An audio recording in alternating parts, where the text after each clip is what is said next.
Bom, de novo, bom dia, pessoal, bom dia a todos e a todas. Sejam bem-vindos à aula inaugural do nosso primeiro semestre de 2020. Para quem não me conhece, meu nome é Fabiano, eu estou atualmente à frente do programa de pós-graduação da Câmara. E eu não podia deixar de fazer hoje uma referência ao Dia Internacional da Mulher, que aconteceu ontem. Muito embora nós saibamos que todo dia é o Dia da Mulher e que vocês, mulheres, a cada dia conquistam novos espaços, aqueles espaços que, por muito tempo, foram ocupados só pelos homens. Conquistam esses espaços com toda uma dificuldade em virtude da sociedade em que vivemos, ter sido construída dentro de um contexto masculino, até machista. Mas vocês conquistam isso com brilho, se destacam, e a gente precisa dizer isso porque as coisas estão mudando, né? Nós precisamos olhar para esse ponto, para essa ótica. Eu passei o carnaval lá na região dos Lagos, no Rio de Janeiro, e quando voltava, decidi fazer uma parada em Barbacena, na Escola Preparatória de Cadetes do Ar, uma escola na qual eu tive a oportunidade de ficar lá um curto período, isso 33 anos atrás. E eu queria que meu filho conhecesse, ele tinha interesse em conhecer a escola, e foi uma grata surpresa quando nós chegamos naquela escola, e desde 2017 eles passaram a admitir mulheres no exame seletivo. Então, né, havia formado a primeira turma com mulheres fazendo parte, né, do corpo discente. E quando nós chegamos lá, eles estavam fazendo educação física, então, mais de 400 alunos e alunas juntos ali, compartilhando aquele mesmo ideal de um dia ser piloto oficial da aeronáutica. O quanto aquilo deu leveza para aquele lugar, deu equilíbrio, né? Eu não sei por que eles demoraram tanto tempo para chegar a essa conclusão. Mas a verdade é que nós juntos, né, conseguimos viver em harmonia. E eu não podia deixar também de mencionar o nosso curso de mestrado. Pela primeira vez em todo esse tempo, as mulheres são a maioria, considerando nossos alunos regulares e especiais, não é, Ricardo Sena? As mulheres já são 51% dos alunos do nosso programa de mestrado. Então, parabéns a vocês por todas essas conquistas. Eu quero que esse percentual também cresça na disciplina de métodos inferenciais, viu, gente? Não sei por que vocês riram. Os espaços lá estão abertos, por favor, apareçam mulheres, né? Então, é importante que a gente observe essas coisas, esteja atento a essas coisas, né? Então, eu queria, em nome do programa de pós-graduação, homenagear a todas as mulheres pelas conquistas, recebam nosso respeito, carinho e admiração. Mas eu queria fazer isso, né, por meio de um exemplo, de uma dessas mulheres que faz a diferença por onde passa, deixa marcas, deixa boas obras, deixa marcas positivas, né? E como não tem como fazer isso para todas vocês, mas, enfim, eu tenho e tive o privilégio de trabalhar com muitas mulheres durante a minha carreira aqui na Câmara dos Deputados, e com vocês aprendo muito. Não estou falando aqui por falar. Há, sei lá, uns 4, 5 anos atrás, ou um pouco mais, quando eu estava na diretoria de recursos humanos, chegou a mim um processo que era uma proposta, solicitava a diretoria de recursos humanos. Eu estava lá na assessoria, e solicitava à diretoria de recursos humanos que elaborasse um programa de equidade de gênero e raça. Eu comecei a ler aquele processo, e lá estavam escritas muitas coisas de desigualdade, de falta de oportunidade. Eu dizia, poxa, eu não conseguia me reconhecer naquilo, né? Não me reconhecia, lógico, sou homem, né? E aí perguntei a uma dessas mulheres, disse, isso acontece na Câmara dos Deputados? Ela me disse, claro que acontece comigo, e começou a me dar 1000 exemplos que eu não fazia a menor ideia. Me convenceu, porque trouxe dados estatísticos, aí tocou no meu fraco, né?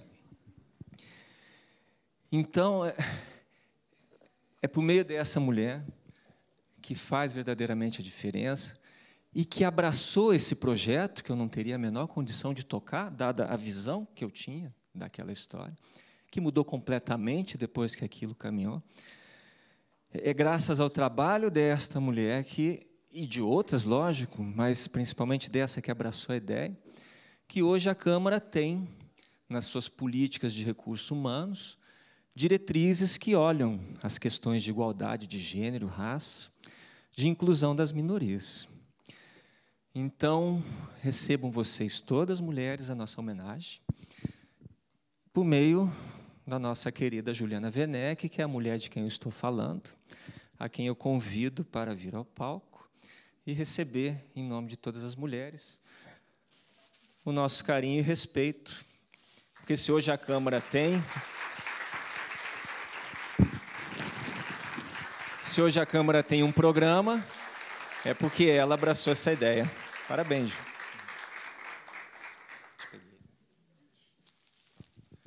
Agora é justo que você fale alguma coisa.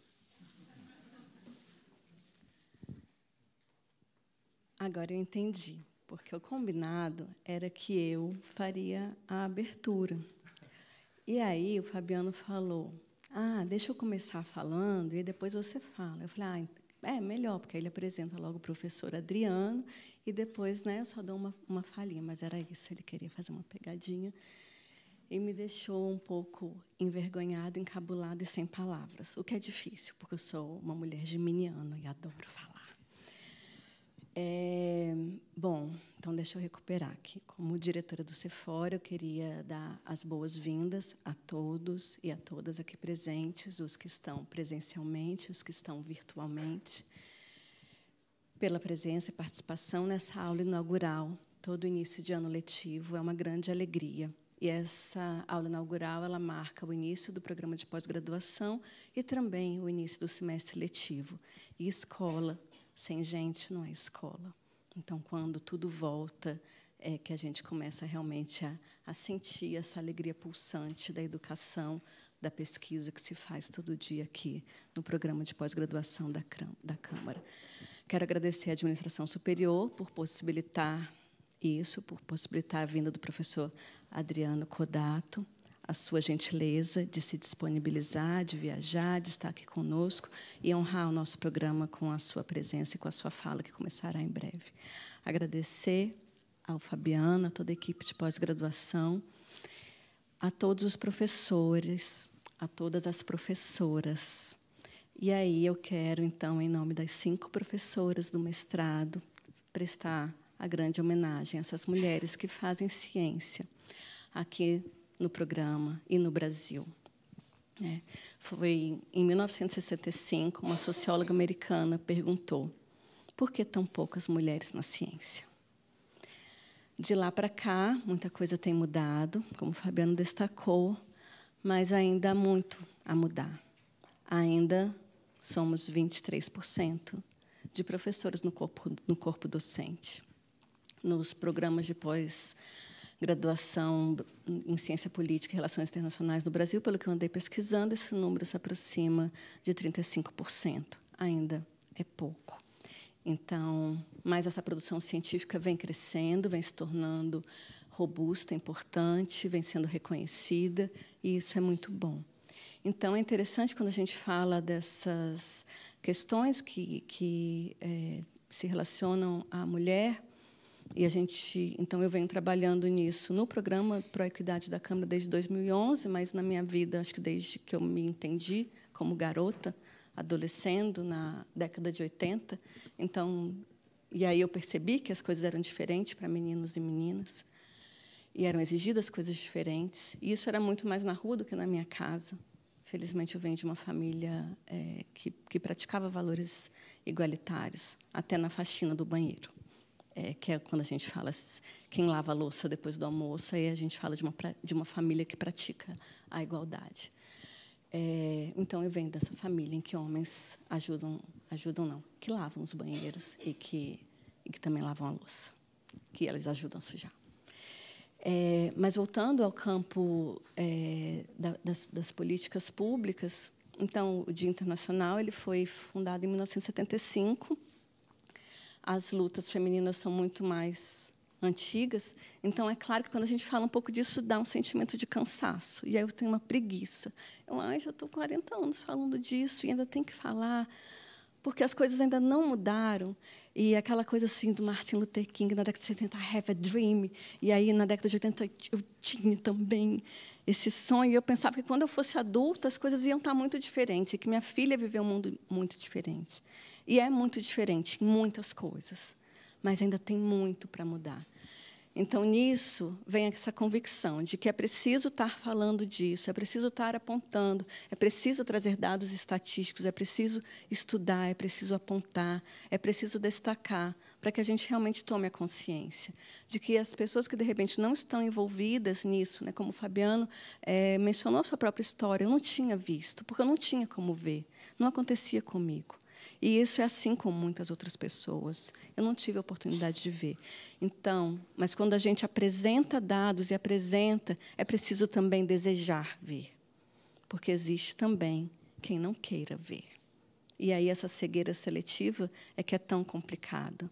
E é essa cegueira seletiva e conveniente, muitas vezes, que a gente precisa combater ainda. E aí é preciso a gente se encher de esperança, de energia e de força, para a gente também perseverar, apesar do cansaço que bate às vezes, apesar da preguicinha que dá às vezes. É preciso, sim, continuar falando disso. E é preciso continuar chamando a atenção, para que a gente tenha uma sociedade em que todas as pessoas, elas possam exercer a sua potência humana, de toda a sua criatividade, de toda a sua sabedoria, que as vozes todas possam ser ouvidas.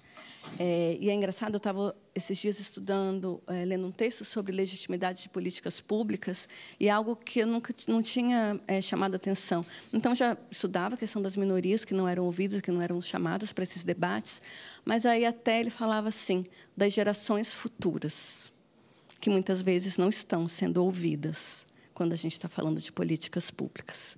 E é mesmo. Quem vai nascer está querendo que é esse mundo poluído que a gente quer, por exemplo.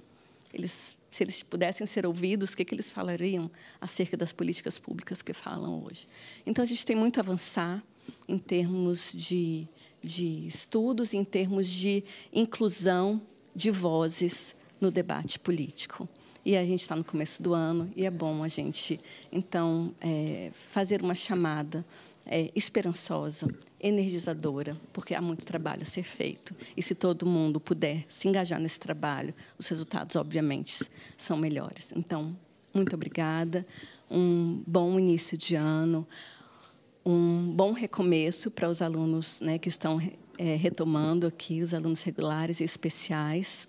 Eu queria destacar, não sei se tem aqui, mas eu soube que tem muitos alunos de fora, 27% dos alunos especiais são de fora da Câmara, então sejam muito bem-vindos. Desses, tem 10 alunos que são de fora do DF, pessoas que viajam, que ralam para estar aqui conosco, aprendendo. Então, parabéns pela disponibilidade e muito obrigada. Sejam bem-vindos.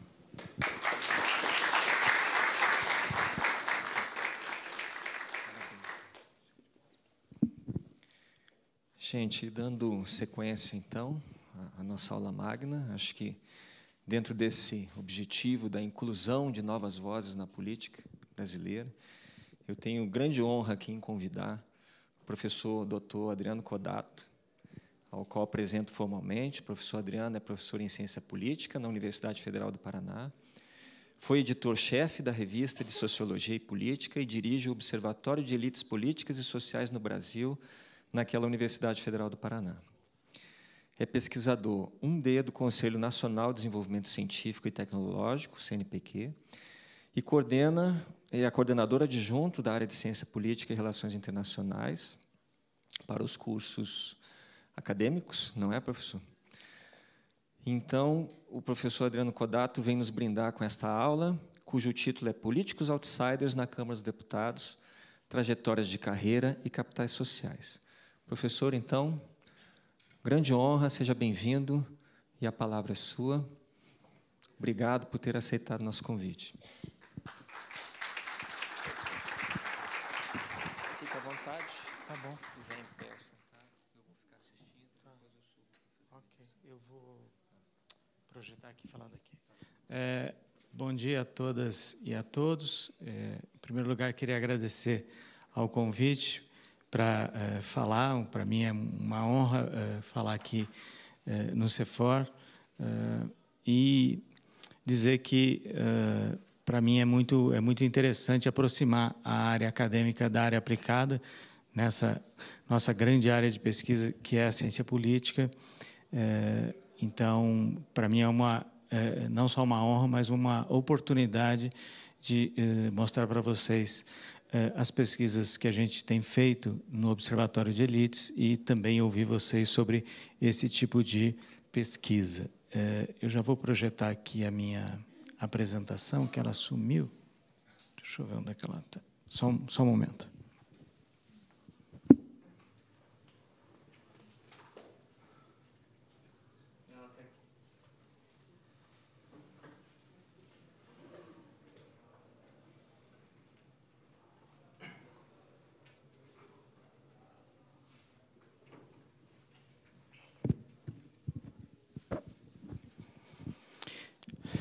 Bom, políticos outsiders na Câmara dos Deputados, essa é uma pesquisa que a gente começou a fazer agora em dezembro.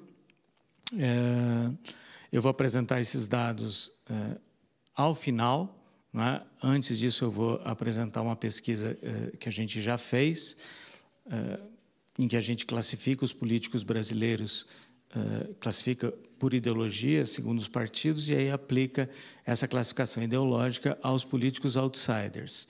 E aí nós temos um modelo de classificação de outsiders, que eu vou apresentar também, e a minha expectativa é poder ouvir de vocês, conversar com vocês sobre isso. Nas pesquisas que a gente faz, os políticos, né, enfim, pessoas que vocês veem, convivem, assessoram,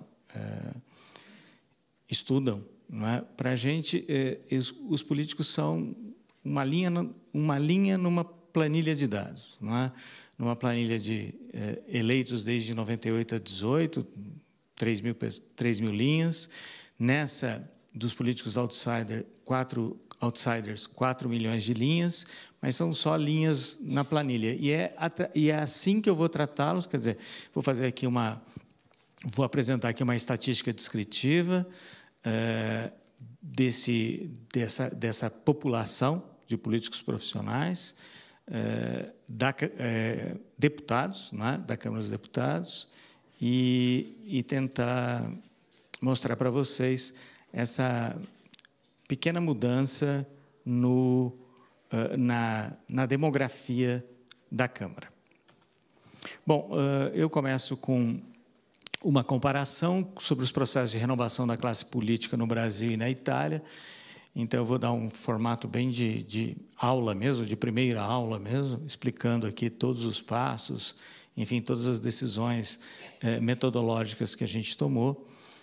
Vou fazer uma revisão brevíssima da literatura brasileira e internacional sobre estudos de políticos profissionais, propor aqui um modelo para a classificação ideológica dos partidos no Brasil, dos 35,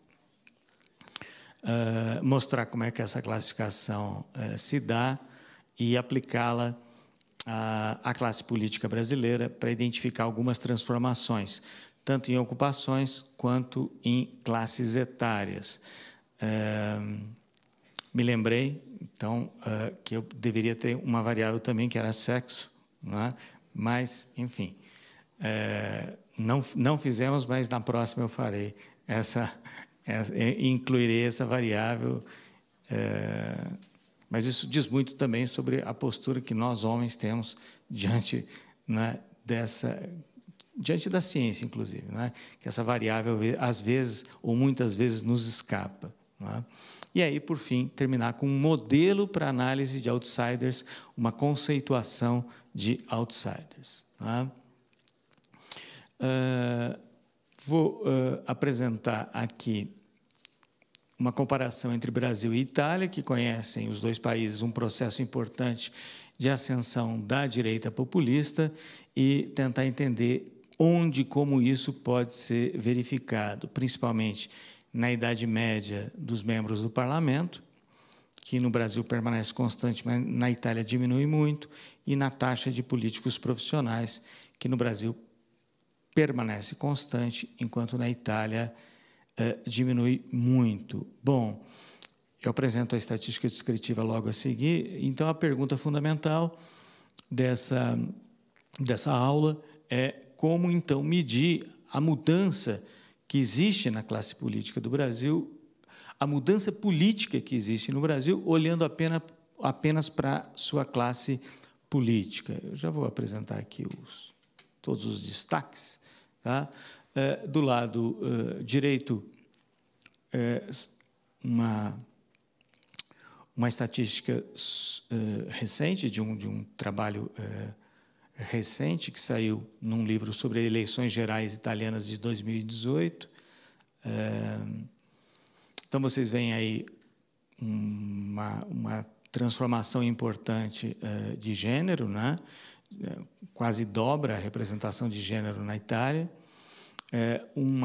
um decréscimo da média de idade dos membros do parlamento, né? Importantíssimo, quer dizer, quase 10 anos, diminuição de média, quer dizer, uma renovação, inclusive, geracional do parlamento, e uma diminuição de políticos profissionais, autodeclarados políticos profissionais, né?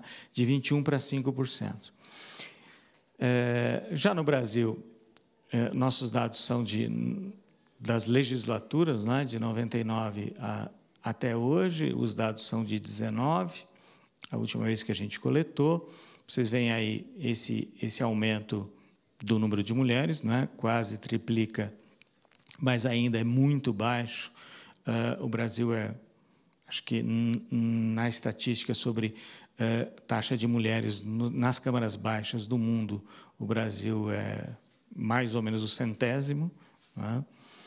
E a idade varia pouco, varia aqui em torno de 50,5 anos, que é a idade média, então, dos membros do parlamento, né? E políticos profissionais, aqui políticos profissionais tomados a partir da declaração que os candidatos dão ao Tribunal Superior Eleitoral quando registram as suas candidaturas, né, que os partidos, ou os candidatos, ou os procuradores dos partidos vão lá registrar as candidaturas, e tem lá uma linha na ficha que é ocupação, e aí se declara qual é a ocupação.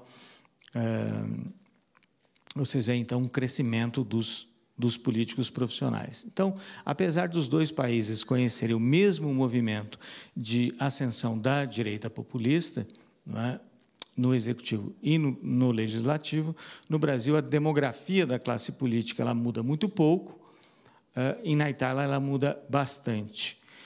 Como no Brasil, olhando assim, muda muito pouco, eu acho que a gente tem que recategorizar esses dados, pensar esses dados a partir de outras variáveis e outras categorias dentro dessas variáveis para tentar entender a mudança política no Brasil que todo mundo vê, né?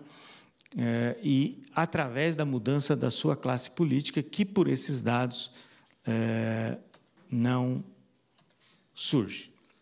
Bom, basicamente, na literatura sobre políticos profissionais, no Brasil e a literatura estrangeira, existem 4 grandes teses, quatro grandes modos de ver a transformação da classe política no século XX, né? Na passagem do 19 para o 20, do 20 para o 21, surgiram 4 grandes teses na literatura. A primeira tese, a tese mais importante, a tese que está presente principalmente nos estudos comparados dos parlamentos europeus, é a tese da convergência, que é a tendência à diminuição da distância de origem social entre os representantes dos diferentes campos ideológicos. Significa o seguinte: há tomando todos os partidos, por exemplo, se a gente tomar os parlamentos de Itália, França, Espanha, Portugal, enfim, dos países da Europa Ocidental, há uma tendência clara de homogeneidade e uniformidade das bases sociais dos partidos, ou da representação, mais do que da base social, da representação social dos partidos nos parlamentos. Então, qual é o perfil típico do político profissional na Europa Ocidental? É homem, branco e de meia idade, em torno dos 50 anos. E isso vale para todos os agrupamentos ideológicos, da esquerda à direita, da extrema esquerda à extrema direita. Então, há uma convergência social. E isso é importante, esse movimento no século XX, que se acelerou depois da segunda metade do século XX, porque partidos de base aristocrática, partidos de políticos aristocráticos, partidos de direita eram muito diferentes de partidos de esquerda. Partidos de esquerda recrutavam sindicalistas, partidos de direita recrutavam empresários ou aristocratas, e houve, ao longo do século XX, basicamente na segunda metade, uma convergência para um padrão único. Por outro lado, um cientista político brasileiro, Leôncio Martins Rodrigues, através dos seus estudos sobre os deputados eleitos em 98, depois em 2002 e depois em 2010, vai identificar um movimento diferente, não é? Um movimento de popularização da classe política brasileira. O que isso significa? Significa que ele vai mostrar que, a partir de 98, de 2002, isso é verificável também nas eleições de 2010, vai ocorrer a entrada de indivíduos de status social inferior àquele comumente verificado nas casas legislativas, especificamente na Câmara dos Deputados. Então, há um deslocamento dessas bases partidárias, da representação partidária do topo para o meio da pirâmide social. Isso significa uma diminuição de empresários urbanos e rurais para professores universitários, sindicalistas, bancários. Então, embora isso não seja majoritário, essa popularização da classe política significa a entrada de indivíduos oriundos das camadas médias. Embora isso não seja majoritário, é um movimento novo no Brasil. Convergência e popularização são duas teses diferentes. Não é? A tese da popularização ela está ligada também a uma tese mais geral, que é a tese da diversificação. A diversificação aqui significa especificamente a perda de hegemonia de ocupações tradicionais nos parlamentos, especificamente nas câmaras baixas, que dão lugar a novas ocupações sociais, novas ocupações profissionais. Quando a gente quando a gente faz uma sociografia, toma as sociografias, por exemplo, da Câmara dos Deputados nos Estados Unidos, a gente verifica lá uma taxa muito grande de formados em direito, não é? Uma taxa que chega a 40%, a maior taxa em todas as câmaras dos deputados são de formados em direito, aspas, advogados. Não é? Para vocês terem uma ideia, na Alemanha, na Alemanha e na França, a maior taxa é de funcionários públicos, gente que passou ou que teve uma formação de funcionários públicos. Em alguns países do leste europeu, chega a ser de professores, né? De origem social. Depois que entra na política, claro, tem um outro processo de socialização. Então, a tese da diversificação aponta para isso que está ocorrendo, que é uma heterogeneidade social da classe política e a entrada de novas ocupações. Então, há uma fragmentação de ocupações. Ela é ligeiramente diferente da tese da popularização, porque aqui há uma diversificação de ocupações e não necessariamente de ocupações de nível médio ou de extração social média. Já a tese da popularização diz o seguinte: não, olha, com a com a eleição do PT em 2002, não é, a presidência da República, se carregou muita gente, principalmente sindicalistas, e isso mudou a demografia do parlamento no Brasil.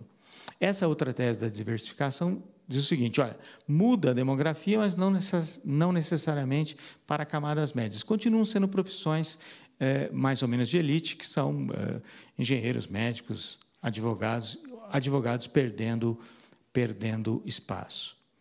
E a quarta tese presente nessa literatura, estou falando aqui de uma grande quantidade de artigos, estou reduzindo aqui a quatro grandes interpretações, que é a tese da profissionalização da classe política, que ela é medida pelo aumento da reeleição dos representantes, então, o aumento do carreirismo especificamente legislativo, mas também pela proeminência cada vez maior de insumos políticos em detrimento de insumos sociais, como critério para o recrutamento de elites parlamentares. Então, tem mais importância, ou tem cada vez mais importância para o político profissional, a militância associativa ou no partido, o tempo de carreira prévia, do que riqueza e bens de fortuna e notabilidade social. Né? Então, enfim, essas quatro teses convivem, não é? Essas quatro teses explicam um pedaço da coisa, mas as quatro teses não dão conta de um fenômeno importante, que é a entrada de outsiders no parlamento. Não é? Então, eu vou fazer aqui uma grande volta, uma aula mesmo, uma grande volta para chegar na questão dos outsiders, para ver se a gente consegue, enfim, encaixar aqui, né, uma quinta tese para entender esse movimento, que não é só brasileiro, mas é um movimento, principalmente das democracias ocidentais, que é a entrada dos outsiders. Tá? O que eu vou apresentar aqui é a sociografia dos deputados federais eleitos entre 98 e 2018, a partir de dados recolhidos do Tribunal Superior Eleitoral, de dados de candidaturas. Tá? Então, aqui nós temos um gráfico, né, muito simples, né, frequências de profissões de deputados eleitos ao longo do tempo, a partir de autodeclaração de ocupação. Tá? Então, na linha roxa, não é, o que vocês verificam aqui é uma diminuição muito grande, não é, de trabalhadores, e aqui é trabalhadores manuais, trabalhadores do setor de serviços, em função também da mudança de recrutamento do Partido dos Trabalhadores, que teve grandes bancadas a partir de 2002, né? Na legislatura que começa em 2003, nas legislaturas que começam em 2003, principalmente o PT profissionaliza a sua representação política, se tornam cada vez mais, o carreirismo político é cada vez mais importante em relação à extração social. Não é? Empresários aqui urbanos e rurais se mantêm constante, sempre aqui, lembrando que se trata de autodeclaração. Não é? Se a gente for medir, se a gente for cruzar a CPF com o CNPJ de empresas, a gente vai ver que o Brasil tem a maior taxa de empresários nos parlamentos. Tem uma pesquisadora lá na Universidade Federal do Paraná que está fazendo uma dissertação de mestrado, em que ela procura ver quantos deputados na última legislatura tinham empresas, não é, em seu nome, ou eram acionistas, ou eram participantes, ou participavam, mesmo numa fração muito minoritária de empresas, isso dá mais de 60%. Não existe parlamento com esse tipo de demografia. Mas, quando a gente pega a autodeclaração, a gente tem esse dado aqui da linha marrom. E outras profissões são, basicamente, profissões liberais. Médicos, engenheiros, advogados, diferentemente das profissões manuais aqui da linha roxa. E há essa inflexão essa inflexão importante de cada vez mais políticos profissionais, ou cada vez mais deputados que se declaram políticos profissionais. O que é também um dado interessante, em virtude do baixo prestígio que ser político profissional em eleição, não é, apresenta. Bom, então, por esse gráfico, a gente estaria constatando aquela quarta tese, que é a tese da profissionalização. Então, não tem tanta diversificação social, ou seja, se a gente toma duas classes básicas, empresários e trabalhadores, empresários permanece constante, trabalhadores diminui bastante, mas já era muito pequeno. Então, não tem muita diversificação, não tem popularização, tem mais convergência e tem mais profissionalização. Bom, agora, vamos tentar olhar esse dado que está agregado por partido político. E aqui nós temos uma dificuldade, que é como classificar ideologicamente 35 partidos políticos.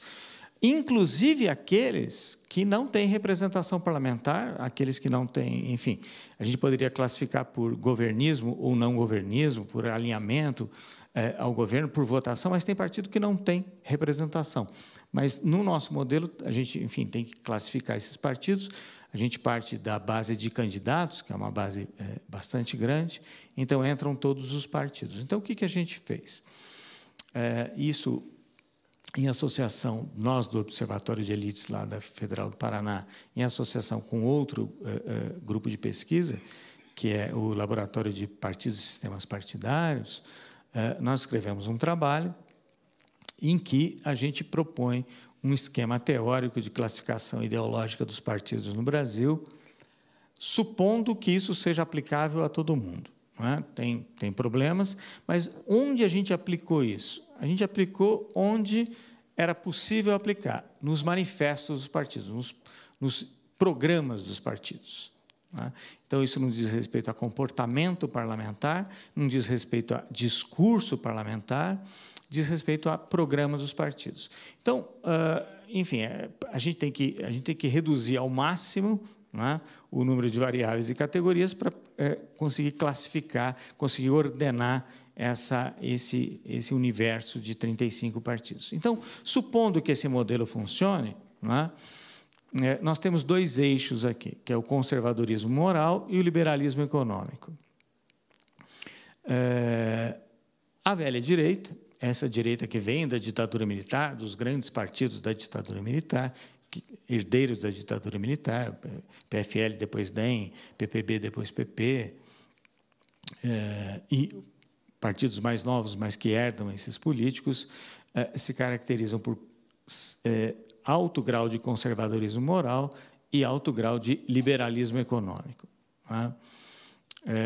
Na nova direita, essa direita ultraliberal, essa direita tem quase uma direita anarquista, não é? Que a gente chamou de nova direita, nesse eixo conservadorismo moral não é muito liberal em relação a costumes. Pensem aqui no programa, não exatamente no comportamento parlamentar, mas no programa de um partido novo, por exemplo, e liberalismo econômico. Na esquerda, não para conservadorismo moral, não para liberalismo econômico, e na nova direita, alguns partidos que, no momento em que a gente classificou, não é, esses estatutos, esses programas dos partidos, sim para conservadorismo moral, não para liberalismo econômico. Tá? Bom, o que nós fizemos? Nós utilizamos uma metodologia de análise de conteúdo dos manifestos partidários, é uma metodologia internacional, a partir de classificação de quantas vezes esses temas aparecem nos partidos, não é? E ordenamos aqui os partidos, não é, em termos de neoliberalismo, conservadorismo e uma média dessas coisas. Não é? Depois... Oi?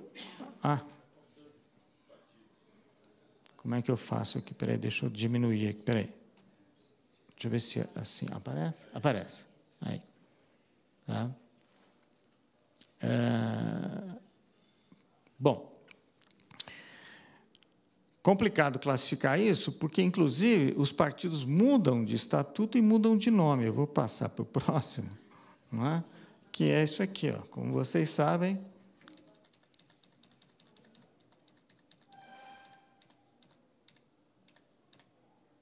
Aqui. Bom, como vocês sabem, no Brasil, até o passado é imprevisível, né? Então, nós temos que dar conta aqui de partidos que se fundem, mudam de nome, mudam de estatuto e tal. E esse movimento foi muito mais rápido a partir de 16, 17 e 18. Tá? E a principal mudança de classificação aqui foi do PSL. Tá? Então, o PSL, pelo seu estatuto. Então, enfim, tem uma limitação isso aqui. Né? Quer pegar o estatuto do partido, quer pegar o programa original do partido e dizer que este é o programa do partido, que o partido se orienta por isso. Né? Por exemplo, se a gente for olhar o PTB, o programa do partido, o estatuto do partido é de 1982, né? Do MDB, ou do PMDB, também, né? Até mais antigo, acho que 79. Eu não sei se, quando mudou para o MDB, mudou a documentação, essa parte. Isso daí a gente não chegou a analisar, porque esse trabalho foi escrito em 2017, essa classificação aqui, 2018. Final de 17, início de 18. Bom, e aí nós elaboramos todos os dados aqui. Então, só retomando aqui no estilo aulão mesmo, né? Então, olhando para aquelas 4 teses, a gente identificaria nos deputados federais uma mudança em direção à profissionalização e à homogeneidade social, ou à convergência. Por essa nossa classificação, a gente resolveu separar os dados em 4 famílias de partidos. Tá? E o foco aqui é tentar entender as transformações, principalmente no campo da direita, que é de onde vem mais outsiders, eu vou mostrar aqui para vocês. Tá?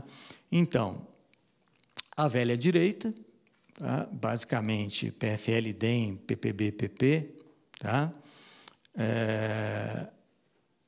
E aqui, ó, vocês vejam como muda de nome, funde, aqui, né? O primeiro aqui, que agora virou PL de novo, né? Era PL, aceitou o PRONA, virou PR, agora é PL de novo. Bom, partidos personalistas são o que a gente chama de partidos, ou que se chama comumente de partidos fisiológicos. Mas é intraduzível isso para outra língua, partidos ideológicos versus partidos fisiológicos. Né? Quando você está... Isso aqui a gente publicou... partidos fisiológicos é difícil de explicar. Então, a gente chamou de personalistas ou oportunistas. Tá?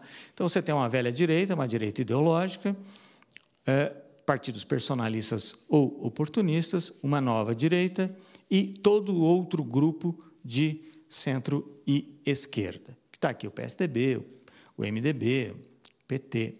Tá? Bom, aqui.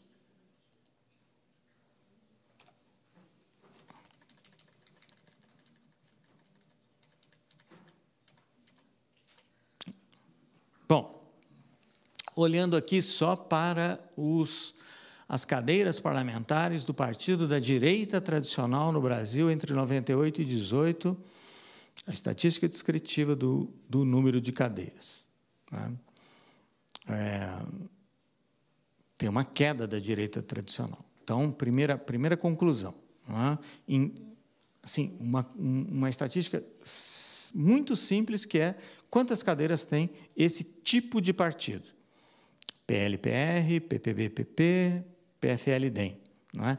Estão os nomes antigos, porque a gente está considerando desde 98. O que a gente vai assistir? Um declínio constante da velha direita, com uma queda que se interrompe em 2018, não é? Estabiliza aqui os dados, em torno de 6,5% das cadeiras. Isso vai ser importante para esse tipo de dado e classificação vai ser importante para depois a gente entender a origem social, a origem profissional dos políticos, tá? Bom, esse gráfico ele é em resíduos padronizados ajustados. Então ele descreve por eleição o número de cadeiras por tipo de partido na Câmara. Bom, resíduos padronizados ajustados, eles mostram se há concentração ou não a diferença entre a frequência esperada e a frequência real e se há concentração ou não naquela célula da tabela. Acima do ponto crítico 1,96 e abaixo de menos 1,96, mostra que tem uma concentração ali de casos acima do esperado. Tá? Então, o limite crítico é mais 1,96, menos 1,96. Certo, professor? Exato, com a taxa de 95% de confiança. Bom, então, vejam o movimento do número de cadeiras representado aqui por resíduos padronizados ajustados dos partidos personalistas. Né? Em ciências naturais, quando a gente usa resíduos padronizados ajustados, assim, um resíduo positivo de 2,5, 3 é altíssimo. Aqui é um resíduo de 17, que é assim, espetacular esse crescimento. Esse tipo de representação estatística do dado, ele é melhor para mostrar crescimento do que percentual, não é? Porque como eles vão crescer assim de 5% para 12%, não parece tão dramático assim. Mas quando a gente representa em resíduos, sim. Tá? Bom, então quem mais cresce são os fisiológicos ou os personalistas. Tá? O cinza é a nova direita, permanece muito constante, a velha direita diminui, e principalmente o que diminui é aqui partidos de centro e partidos de esquerda. Então, pela nossa classificação, não há exatamente um crescimento da nova ou da velha direita, há um crescimento dos partidos fisiológicos ou personalistas. Tá? E essa explosão aqui em 18 se deve muito àquela transferência que a gente fez do PSL, da velha direita, para o campo dos personalistas. Uma transferência ad hoc. E há também, então, agora voltando então àquele tema da aula sobre a sociografia dos políticos profissionais por ocupações. Tá? É possível ver aqui, deputados federais por ocupação e tipo de partido, 98 a 18, em resíduos padronizados ajustados. Tá? Aqui, agrupadas todas as eleições. Então, vocês têm o perfil da velha direita, basicamente empresários e novas lideranças.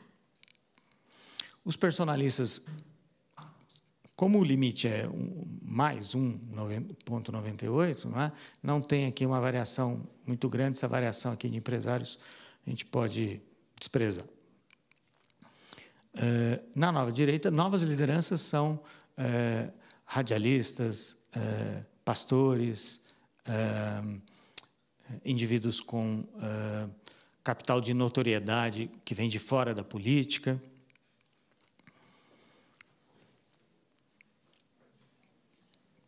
Então, em todos, político profissional, que é o preto, não tem grande alteração. Então, vejam só, o gráfico mostra só se tem alteração ou não tem alteração. Tá? Na centro e na esquerda tem uma alteração importante em empresários, tem uma alteração importante em novas lideranças, né? A presença de trabalhadores aqui em função, principalmente do PT e do PCdoB.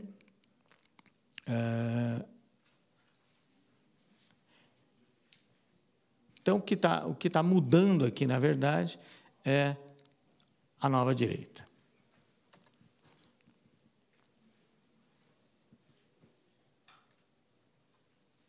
(18) agora. Agora é o mesmo cálculo, mas só para 18, ocupação e tipo de partido.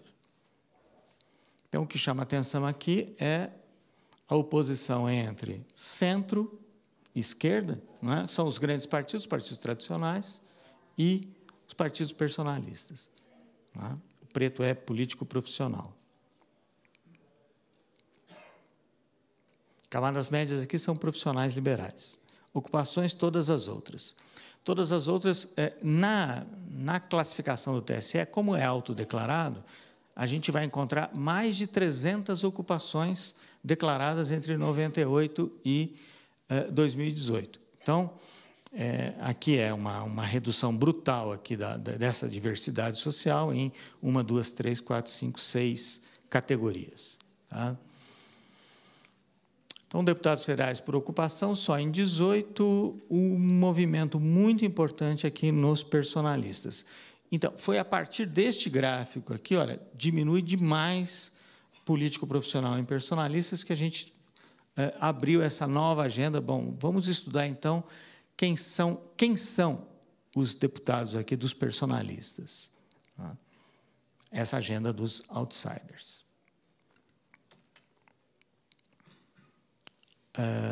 Esse gráfico aqui documenta aquela dominância de políticos profissionais, mas também de outras profissões no global. Né? 3.078 deputados eleitos,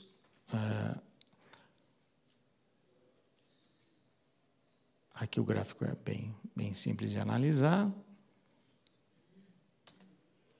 Bom, e aqui políticos profissionais por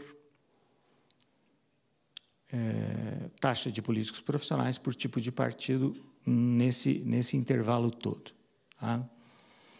Centro e esquerda é a linha de cima, tá? A maior. A velha direita permanece constante, a nova direita também, e os personalistas aumentam um pouco a taxa de político profissional. Bom, agora, por partido, olhando só para 18, político e não político.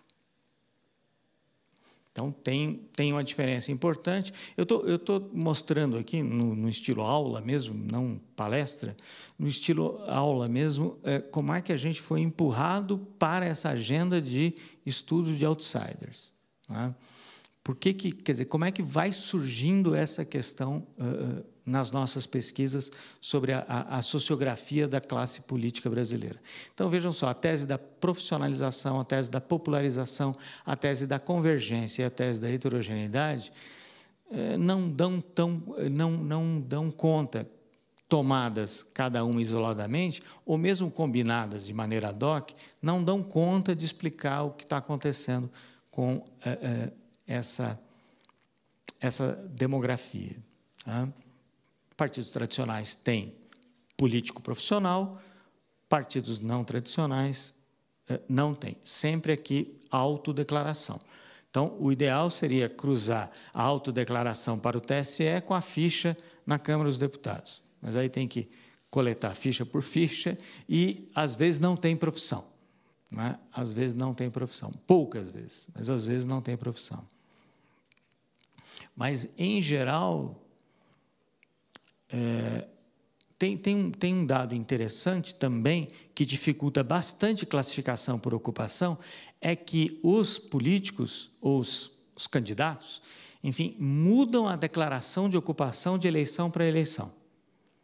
Por exemplo, quando a gente olha a declaração de ocupação do Bolsonaro, da eleição de 94 à eleição de 14, são 5 ocupações diferentes.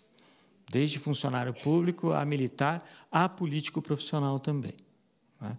Então, por exemplo, um líder importante, um político profissional importante da velha direita, Ronaldo Caiado, do Democratas, ele se registra ali não como político profissional, mas como médico. Então, entra no cômputo, entra em profissões liberais, né? Então, enfim, esse é um limite da autodeclaração, mas quando a gente vai para as fichas biográficas da Câmara, também a declaração da ocupação ela é, enfim, espontânea, né? E aí tem um movimento interessante também que pastores passam a se declarar como empresários. É curioso também, quando a gente passa a olhar para as fichas, aquelas fichas biográficas da Câmara, tem uma pequena diferença. Bom, então, eu apresentei aqui por ocupação, olhando para partido político, e agora classes etárias, que é uma boa proxy de renovação da classe política ou não, né? Deputados federais por classes de idade. Depois eu deixo aqui eu vou deixar o slide aqui para você, depois para vocês, depois vocês podem usar isso aqui, não precisa anotar, não, ou fotografar. Deixo os slides aqui. Bom, o que a gente verifica aqui? A gente verifica onde está o processo de renovação geracional da classe política brasileira nos personalistas, tá? Esse é digamos assim, a principal conclusão aqui. E o outro gráfico, que é um gráfico bem mais simples, né, que é de média de idade, olha que importante isso. Eu abri mostrando que, na Itália, tem uma diminuição importante na média de idade dos membros do parlamento, né, dos deputados, vamos chamar assim. No Brasil, permanece constante em torno dos 50,5 anos. Né? E onde renova geracionalmente? Nos personalistas. Bom, conclusão dessa primeira parte, desse primeiro ciclo de dados, que vai abrir, então, essa outra agenda, que é a agenda dos outsiders. Há uma estagnação na diminuição do número de deputados da velha direita, segundo a nossa classificação. O tipo de partido que mais cresce é o personalista e não os partidos da nova direita. Partidos personalistas ou fisiológicos são, em geral, partidos de aluguel para lideranças autoritárias. E o perfil dos deputados federais eleitos em 2018 é constante, exceto no PSL, que foi o partido alugado nas eleições de 18. E agora o interessante seria verificar se essas tendências vão permanecer nas eleições municipais de 2020. Passos futuros, que agora já são presentes, pesquisar o contingente de outsiders para entender esse processo de renovação, transformação do perfil da classe política brasileira. E aí o que nós fizemos?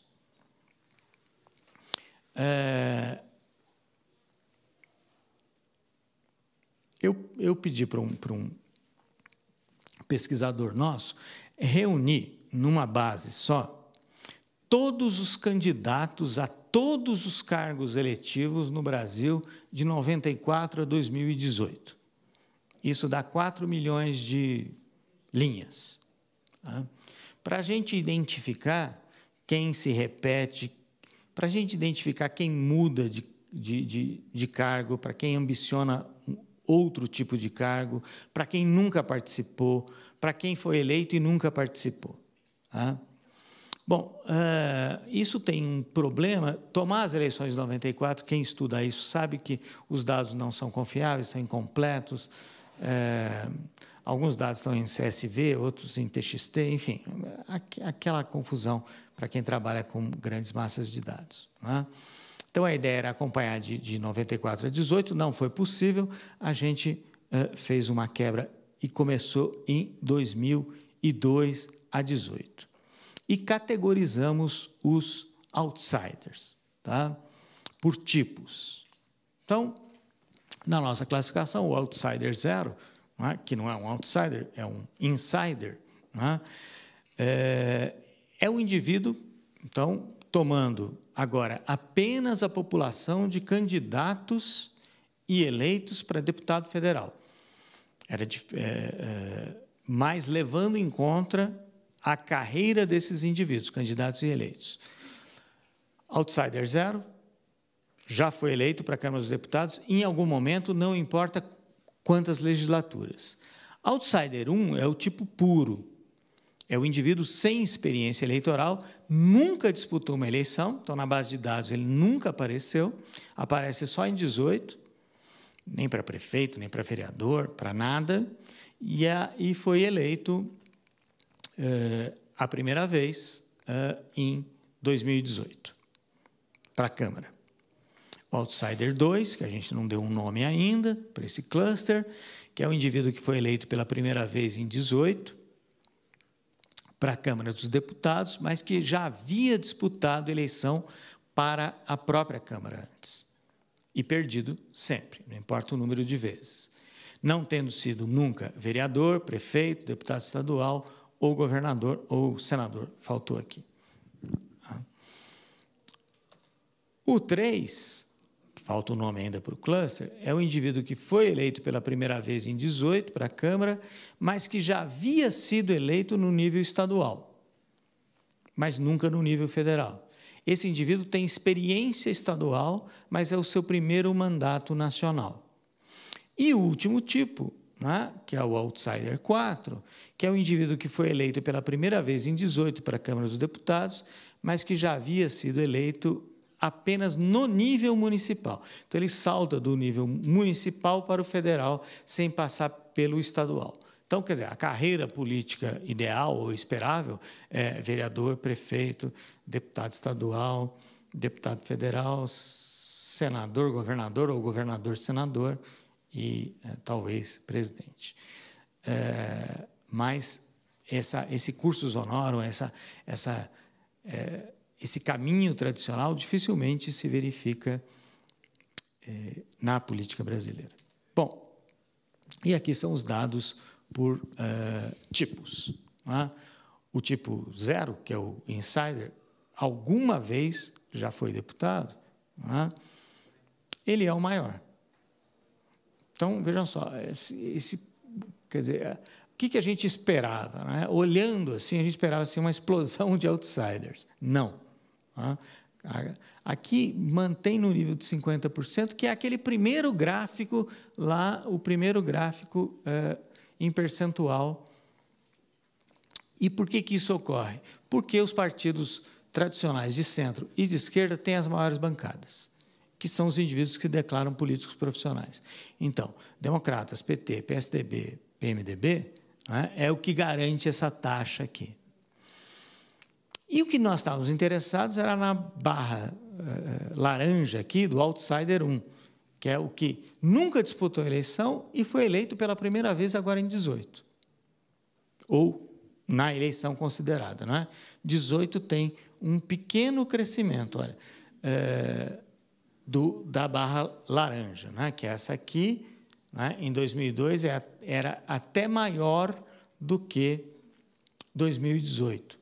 Então, isso relativiza um pouco esse impacto de 18. Né? Se a gente aceitar essa nossa categorização de outsiders, né? Que está ainda em processo de elaboração, discussão, precisa arrumar um nome para esses clusters aí. O Outsider 4 é o que pula do nível municipal para o nível federal, o Outsider 3 é o que pula do nível estadual para o nível federal. Então, onde é que a gente vai? Enfim, está acabando aqui. A gente fez, enfim, o mesmo cálculo para insider, outsider 1, 2, 3 e 4, por partido, naquela classificação de partidos lá. Centro-esquerda, nova direita, personalista, velha direita. Né? Onde é que está o outsider 1? Está nos partidos personalistas. Né? E na nova direita. Onde não está o insider? Aqui, ó, no personalista.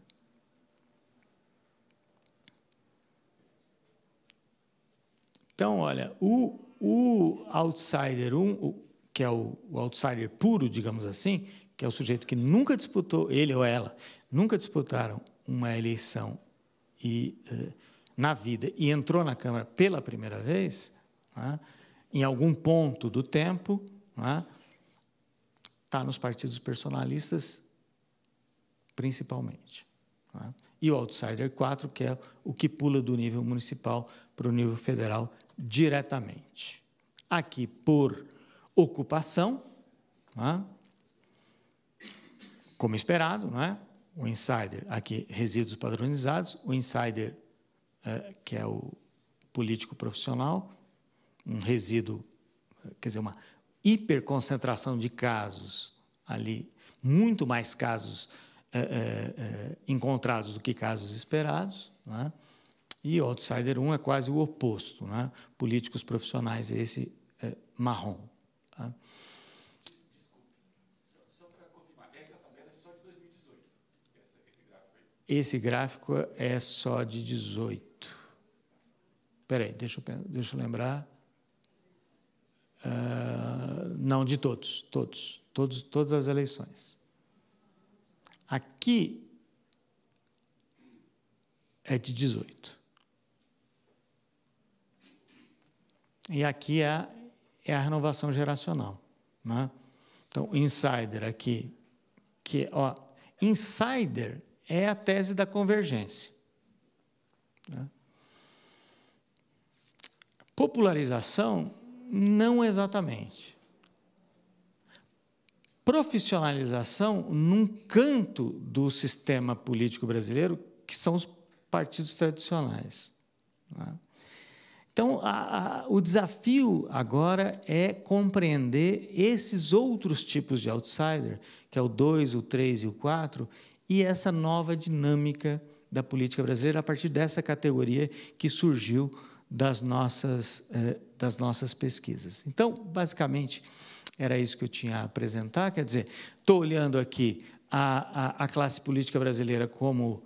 Enfim, esses indivíduos como uma linha numa planilha, não estou identificando aqui os casos que vocês conhecem muito bem, não é? Então, para a gente aqui, está completamente aqui, digamos assim, desencarnado da política real, a partir de classificação ideológica dos partidos com algum grau de arbitrariedade, ou com muito grau de arbitrariedade, para tentar entender aquilo que parecia indiferenciado. Não é? A ideia que foi tomar um universo que parecia indiferenciado e que parecia que havia uma transformação importante em 18, apenas em 18. Não é? E aí nós lidamos, no primeiro tempo aqui dos dados, com os deputados eleitos entre 98 e 18, e depois com todos os candidatos e os eleitos em cada um daqueles períodos de tempo, a partir de 2002, 2006, 2010, 14 e 18, para identificar, a partir dessas duas variáveis simples, que é idade e ocupação, ou 3, né? Tipo de partido, idade e ocupação, faltou aqui, evidentemente, sexo, onde a gente pode verificar o impacto da transformação da classe política brasileira. Então, é isso. Muito obrigado pela atenção de vocês.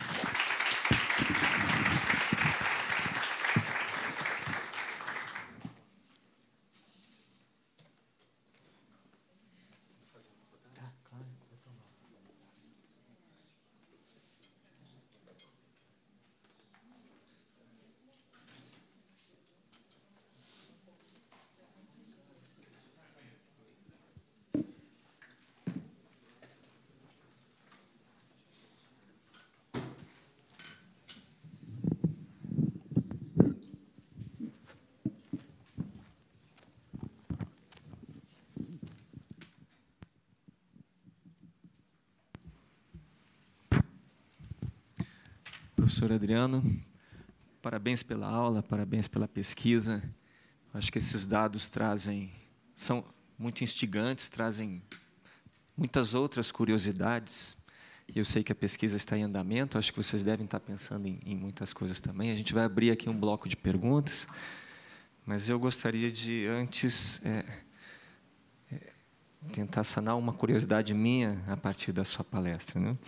Eu não sei se faz parte do escopo da pesquisa também a identificação dos principais tipos de capitais políticos que fazem de um político um outsider. Se vocês estão vendo isso também na linha do tempo, porque certamente esses tipos de capitais políticos devem variar ao longo desses anos eleitorais. Então, eu queria deixar essa primeira pergunta já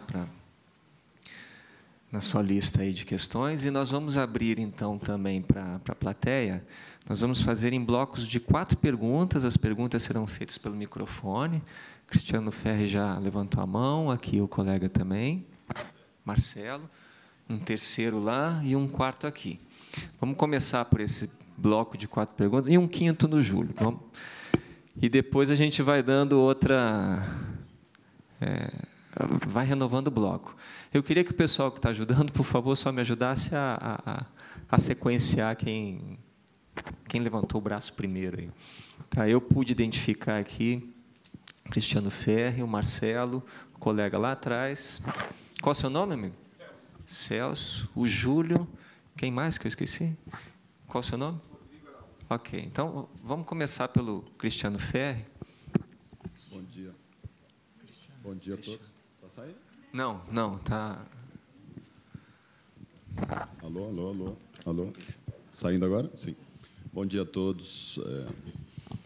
Muitos meus parabéns especiais aí ao professor Adriano, acordado pela palestra, pelos números aí instigantes, confirmando muitos dos achismos que nós tínhamos, né?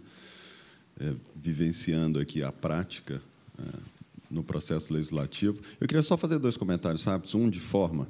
Eu não sei se tem algum colega aqui, ou mestrando, ou que participa do programa, que trabalha com os dados abertos, ou que trabalha com bases. Aí, agora a gente vê como é importante, né? Todos esses detalhes na preparação dos dados, na compilação, na organização desses dados. E o qual é importante também, Adriano, para o professor Adriano, para o senhor e para a sua equipe, ter essa aproximação com essas pessoas que fazem os dados e montam, porque tem alguns detalhes aí, e tem muito... pelo próprio sistema dos anos 80, 90, que nós fizemos muitas bases que não eram conectadas umas com as outras. Então, a informação que a gente tinha até um tempo atrás, que só de informações sobre parlamentares, tinham mais de 30 bases aqui na Câmara dos Deputados. Teve um projeto de longuíssimo prazo, que eu acho que ele já se terminou, né? De homogeneização dessas bases. Então, tem alguns detalhes aí que podem afetar a pesquisa. Eu acho que era sempre bom ter essa aproximação, e a gente aqui no programa pode ajudar muito nisso. O outro ponto é que, claro que a gente fica naturalmente instigado a pensar que por que, então, surgiu estar em evidência ou esse político personalista, né? Esse parlamentar personalista. Aí, eu, entrando um pouco na análise qualis, né? De puro achismo, a gente fala, nossa, agora é porque as redes sociais, elas, digamos assim, diminuem o custo de você ter uma certa visibilidade.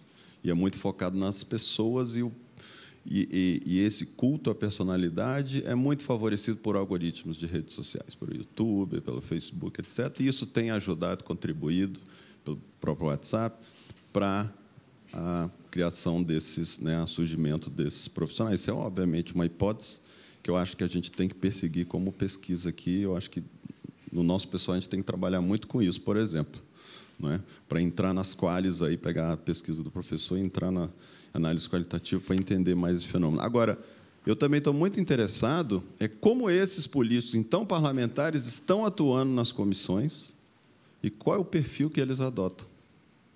E a gente vê aí casos de colegas falando muito assim de uma certa espetacularização, né? Então, o parlamentar pede para falar sobre um projeto na pauta na comissão e ele já faz um vídeo pensando no turn-down watch, que ele vai fazer, no Thug Life, no meme que ele vai criar. Isso pode e deve estar tendo impacto no processo político, não é? Quer dizer, será que isso é bom ou ruim para as necessidades de consenso, de negociação que a gente tem? Quer dizer que, então, isso quer dizer que, quanto mais personalista eu continuar com esse perfil, mais chance eu tenho de continuar sendo eleito, se mantiver essa tendência. Então, poderia eu pensar, parlamentar personalista, que deixa para lá essa coisa de consenso, de buscar acordo, de fazer o trabalho legislativo, que é importante, porque eu tenho que focar mais em fazer showzinho. Obviamente, estou fazendo aqui uma provocação, e fazendo um comentário mais geral, tendo em vista, eu acho que essas são algumas possibilidades que os alunos, aí, os pesquisadores, os professores, podem explorar, que me vieram à cabeça rapidamente assistindo sua brilhante aula. Tá? Obrigado. Vou passar aqui, ó.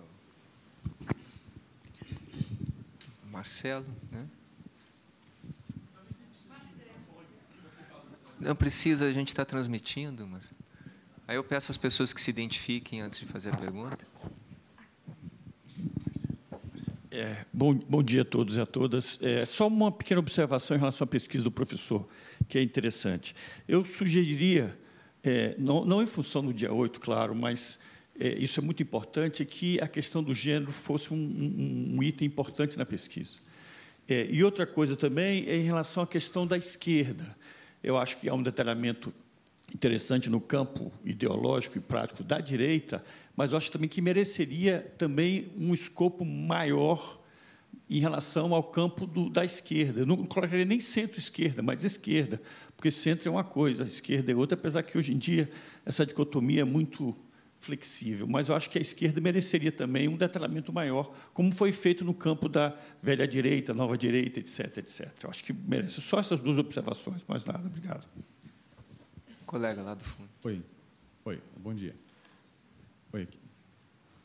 Então, professor, hoje o sistema político nosso permite outsiders em qualquer nível, municipal, estadual, federal. A gente pode ter um candidato a presidente da República, um cantor, um jogador de futebol que nunca teve experiência política nenhuma.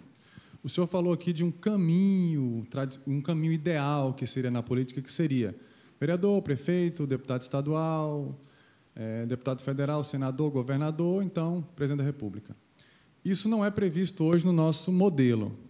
Eu queria só que o senhor, uma vez ter falado isso, que o senhor comentasse se esse caminho ideal, esperado, o senhor acha que seria positivo para o nosso modelo político? Obrigado. Nosso colega aqui, ó.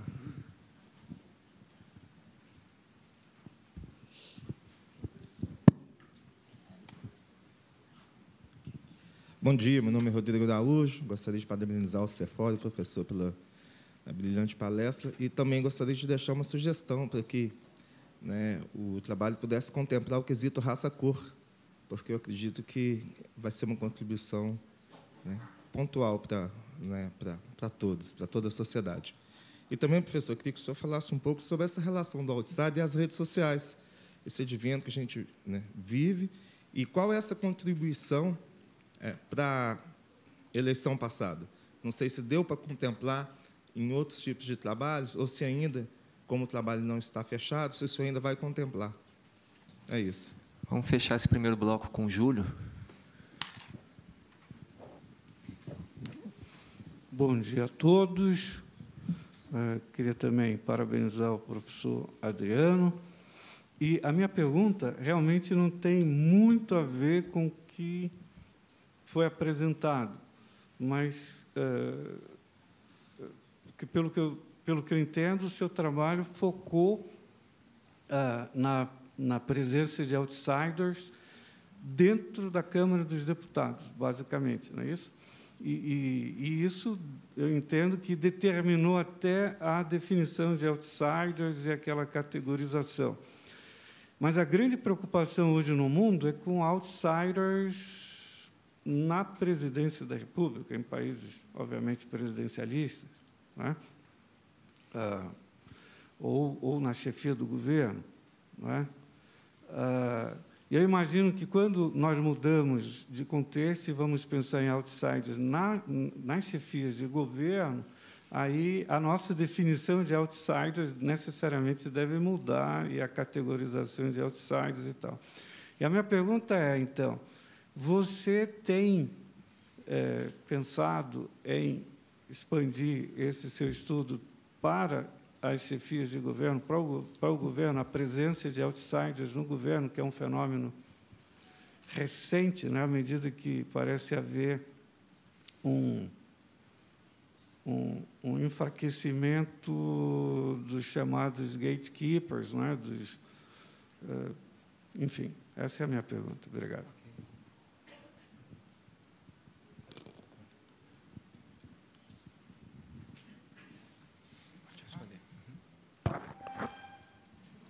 Muito obrigado pelas questões. São instigantes e abrem aqui várias possibilidades para a gente recategorizar os dados, pensar em aprofundamento, desenvolvimento e pensar também em parcerias, que eu vou falar sobre isso, que eu gostaria de firmar. Vou começar pela do Fabiano. Deixa eu só trocar de óculos aqui. Quais os tipos de capitais políticos dos outsiders? Bom, é aquilo que eu procurei mostrar naquela primeira tentativa de categorização, né? O capital político do outsider 4 é municipal, é o recurso municipal. Agora, tem muita diferença entre ser prefeito ou vereador de grande cidade e de cidade muito pequena. Então, também teria que ver a carreira em que tipo de cidade que é. Do outsider 3, que é o estadual, né? Teria que ver também que tipo de estado, porque em São Paulo a competição é muito maior do que em outros estados. Então, teria que ir descendo, né, detalhando o dado por tamanho de cidade, por estado, por partido político, porque também você ser de um partido grande, prefeito de capital, não é exatamente ser outsider. E pular para a Câmara dos Deputados não é exatamente ser outsider. Então, a gente tem que refinar, não só a categoria, mas tem que refinar o dado. E o problema, vocês sabem, é organizar a base de dados, limpar o dado, agregar informações. Então, basicamente, esse capital político foi definido de maneira muito simples, que é disputou ou não a eleição, ganhou ou não a eleição, veio ou não, de que nível da política veio.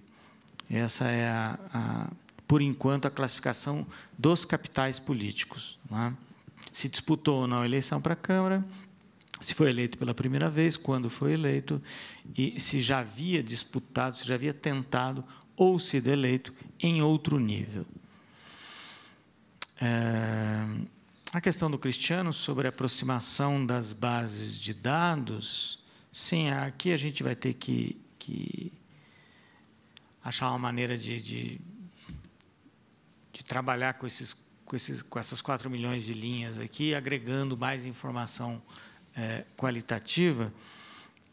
Agora, de fato, por que surge o outsider, por que surge no partido personalista, a gente ainda ainda não foi uma questão para a gente. Quer dizer, o primeiro movimento aqui é limpar o terreno, né? Saber o que está acontecendo e saber se esse fenômeno ele é novo, qual é o impacto, qual é o tipo de outsider, qual é categorizando por partido político, olhando neste momento preferencialmente para essas famílias da direita e dos personalistas.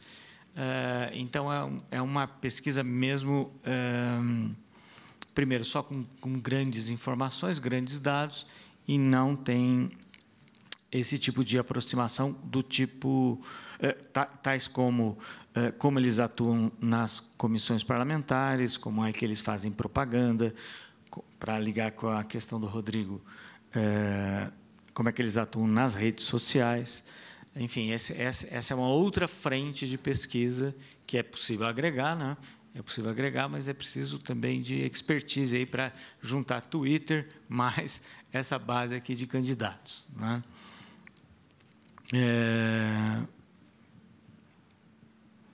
Para o Marcelo, incluir gênero, claro, né? Foi de fato um esquecimento de homem branco mesmo privilegiado. Isso aqui não tem uma outra desculpa para dar, né? E separar a esquerda, ok, dá para fazer isso. Como essa pesquisa vinha de uma pesquisa sobre a direita, né, e na esquerda, principalmente no principal partido de esquerda, nós publicamos um artigo com o colega Bruno Bolognese e Luiz Domingos Costa sobre o PT na América Latina Hoy, que é um periódico lá da Universidade de Salamanca.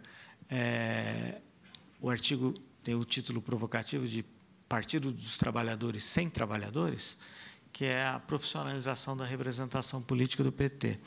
Então, a gente já tinha feito isso em outro trabalho, e esse aqui, mas, sim, é legal, é interessante mesmo fazer a mesma separação para as famílias de esquerda. Tem novidade na esquerda, né? O que eu vi é que não tem mais trabalhador do setor de serviço, nem trabalhador manual, nem sindicalista. Claro. Sem dúvida, PSB, PDT, né? PSOL.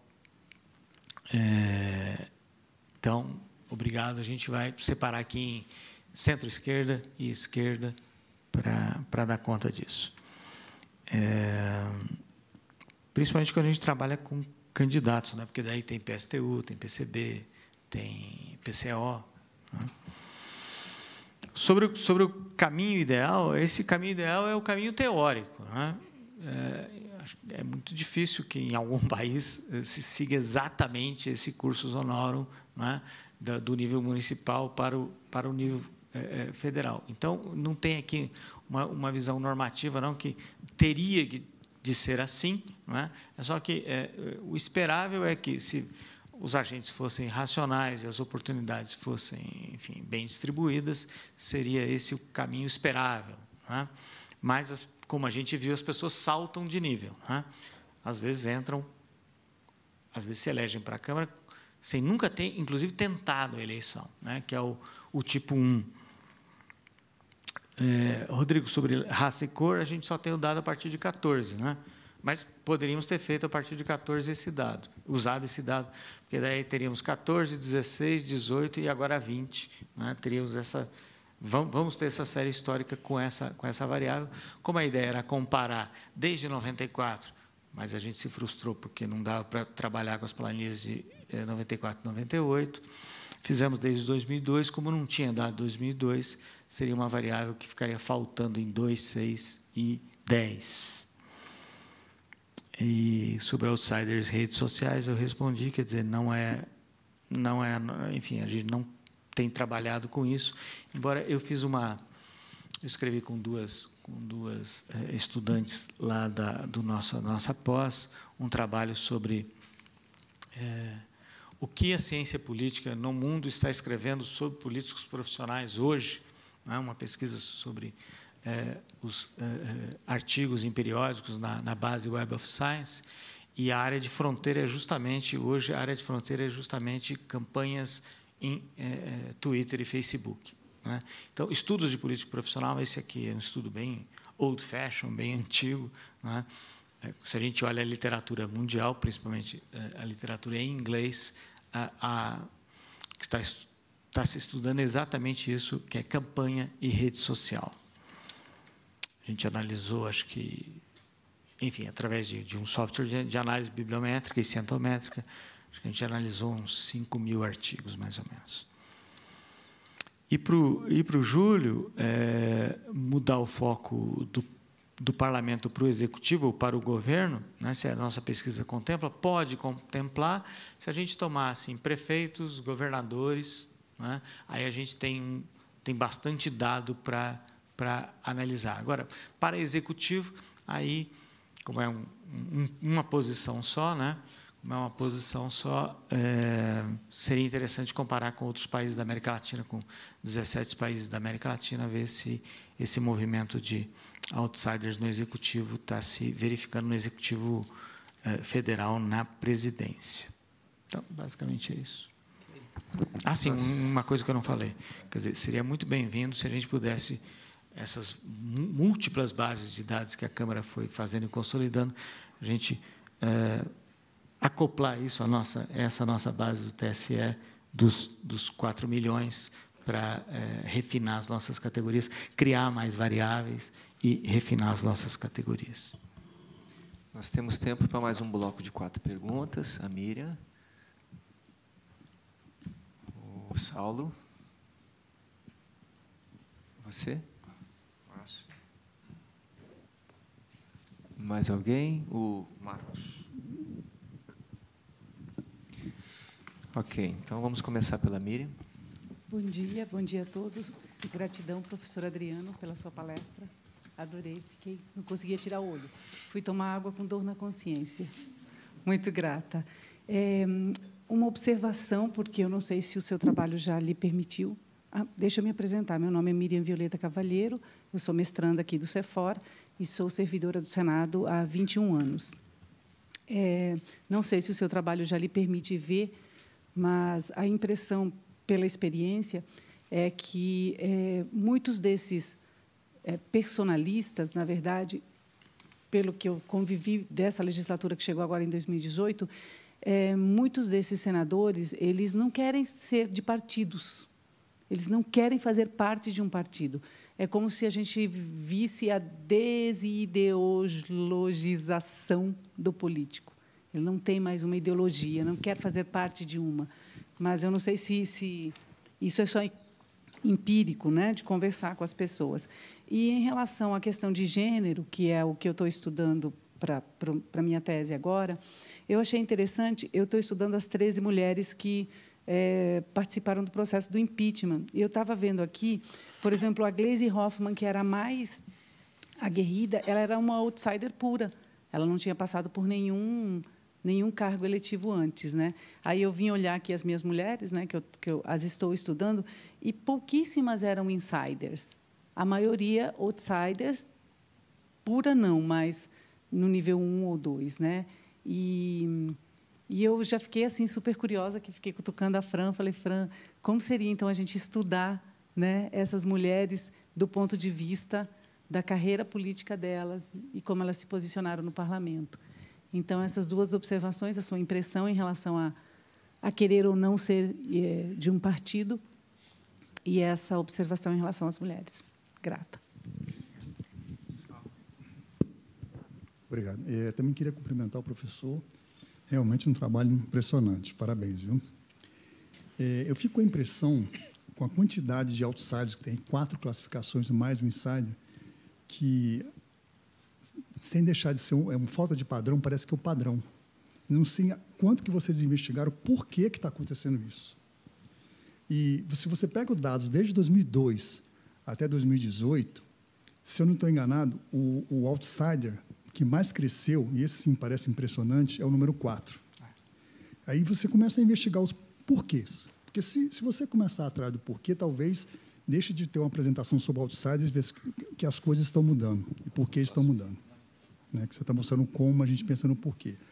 Uma parte do porquê, que eu não sei se você foi investigar, a primeira delas seria parentesco. Né? Será que, no Brasil, diferente da Europa, continua o sobrenome da pessoa facilitar a vida dela? Porque em 2002 não tinha tanta rede social como em 2018. E 2002 tinha um número de insider muito alto, de 18%. Então, talvez a rede social não seja tão... Enfim, tem que investigar, obviamente. Então, parentesco. Uma outra coisa que chama atenção é o financiamento de campanha. Por acaso, a gente fez uma pesquisa recente e pegamos os bilionários brasileiros em quem que eles apostaram na eleição de 18. E chegamos a uma conclusão impressionante, só 36 parlamentares, 36 deputados foram financiados pelos bilionários. Estou falando de Digênio, o Diniz, etc. Então, será que tem alguma relação também do dinheiro em cima? Porque não tem empresa, mas, na verdade, o financiamento continua mais ou menos com o mesmo perfil. Então, seria essa a pergunta. Obrigado. Bom dia. Meu nome é Márcio Rabá, eu sou da Consultoria Legislativa da Câmara. Eu não queria deixar de fazer um pequeníssimo depoimento, que eu sou um propagandista do CEFOR. Né? Todo lugar que eu vou, eu digo, nas universidades, eu falo, olha, olho no CEFOR. O CEFOR é um lugar que vai ocupar um espaço importante, em parte porque esse lugar é quase privilegiado da ligação entre teoria e prática política. Né? Aqui é um lugar muito privilegiado. Então, eu queria falar sobre a experiência que eu tive com o excelente Departamento de Ciência Política da UFPR, que é uma coisa que pareceria comum, mas é rara. Eles também são muito abertos para quem está de fora da universidade. Que eu dou meu depoimento porque morei no Paraná em 2005. Hoje em dia até tenho alguma titulação, mas na época não tinha nada. O pessoal me chamava para falar nos seminários. Me botaram no conselho do observatório, eu ficava até estranhando. Mas acho que é uma demonstração importante, né, dessa abertura, dessa vontade de um diálogo mais amplo, que às vezes a universidade é um pouquinho fechada, como às vezes a Câmara também. Bom, eu queria registrar isso. E sobre a pesquisa mesmo, primeiro eu queria reforçar a ideia do Cristiano, de importante ver como o trabalho com dados, e foi falado pelo professor Kodato, levou para os outsiders, né? O trabalho com uma quantidade muito grande de dados, ele levanta as questões também. Eu acho que isso é um ponto importante da pesquisa. Mas agora eu queria fazer um comentário, parece que todo mundo nesse segundo bloco foi um pouquinho mais qualitativo, né? Um pouquinho mais em relação à interpretação dos dados, que eu achei que ainda bem que os dados de 2002 são dados tão bons para usar como os posteriores, porque se a gente tivesse começado a partir de 2006, perderia um momento importante, que é o fato de que 2002 também foi um ano muito diferente, e até me surpreendeu um pouco mais diferente do que 2018. E aí me parece que abre uma brecha para a avaliação, né, de que, na verdade, o que acontece quando surgem os outsiders é que um novo grupo entra na política, né? Em 2002, coincidiu com a eleição do presidente do PT, né, que, até certo ponto, era também... Já não era como teria sido se o PT tivesse elegido o presidente antes, mas era também uma eleição contra tudo que está aí, né? E, em 2018, se repete isso. Eu acredito que uma das fatores principais dessa profissionalização é que aqueles deputados do PT que foram entrando em 94, 98, etc., eles eram outsiders, né, e deixaram de ser. E aí, projetando para o futuro, é muito provável que alguns dos que entraram nessa nova leva descubram-se realmente políticos habilidosos, porque não é tão fácil de reeleger, permaneçam aí, e nas próximas classificações eles já surjam como políticos profissionais. Só para... Queria levantar essa hipótese, pensar se vocês tinham pensado nisso, se a pesquisa irá para essa análise um pouquinho mais qualitativa, sem ser tanto, né? E eu acho que o dado das mulheres vai ajudar muito.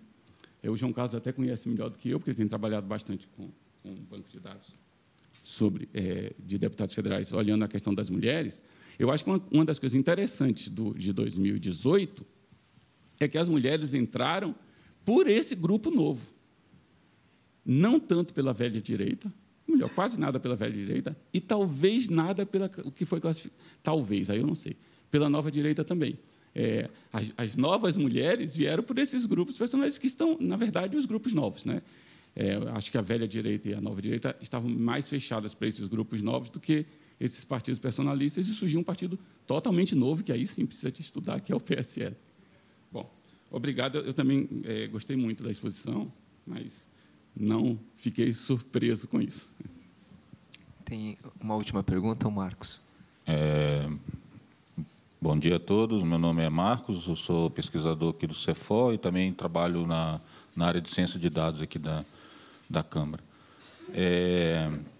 A primeira questão é uma questão de método, né? Por que usar somente a declaração de ocupação e não cruzar, né, com as carreiras anteriores, né? Então, que isso pode, de certa forma, prejudicar o resultado da pesquisa, né?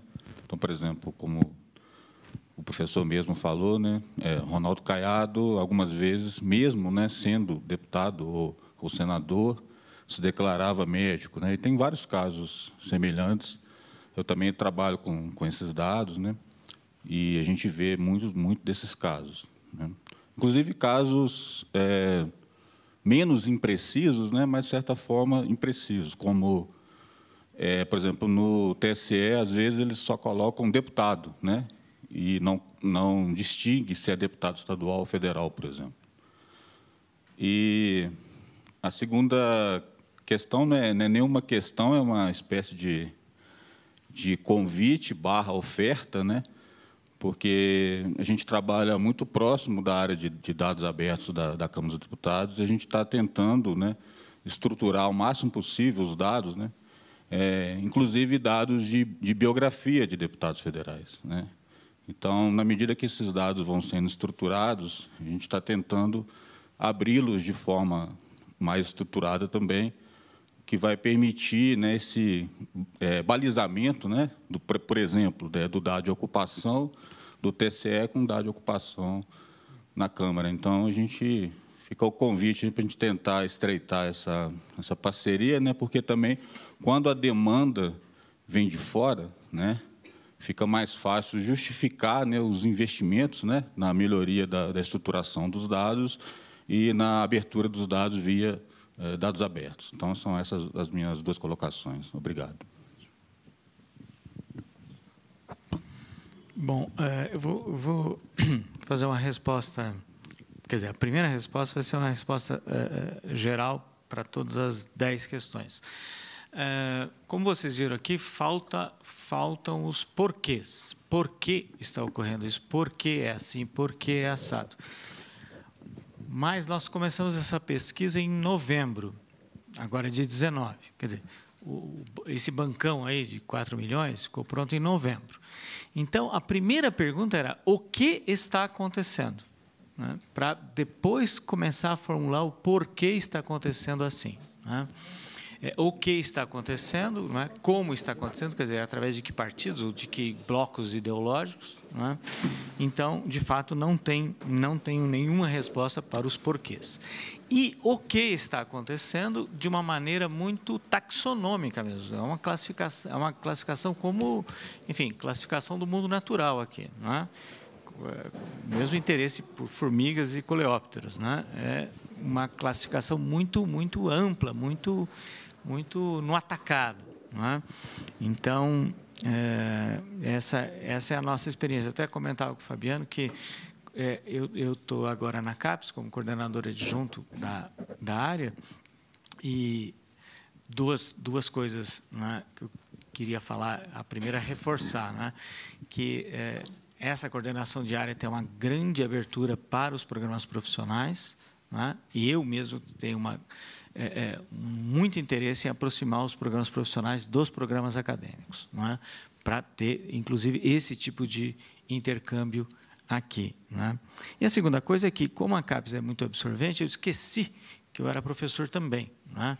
E que eu tinha também uma palestra, né, no começo de março, né, que, então, esses dados, a gente, inclusive, ia apresentar uma proposta de paper no congresso, no encontro da BCP agora em julho, mas os dados eles estavam tão precários ainda e tão pouco, eu não diria pouco confiáveis, mas, enfim, tão difíceis de manejar, né, esses 4 milhões, que não deu nem tempo de fazer um bom resumo expandido para mandar. Então, o que eu estou apresentando aqui para vocês é a primeira vez que eu apresento esse negócio dos outsiders. Inclusive, o modelo de outsiders também tem que ser, como eu disse para vocês, a gente nem tem nome ainda para esses tipos, e talvez tenha muito tipo aí, talvez 5 tipos, né? O insider e 4 outsiders seja demais, não sei.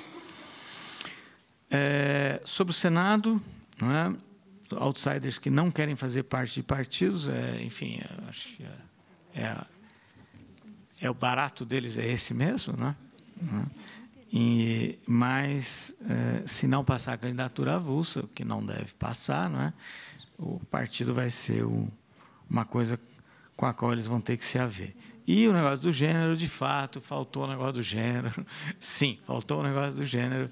E, Márcio, eu acho que também entra mulheres jovens, políticos mais jovens e mulheres entram pelos personalistas. Isso eu já tinha visto isso em algum momento, em alguma tabela. Eu sou mais antigo, né?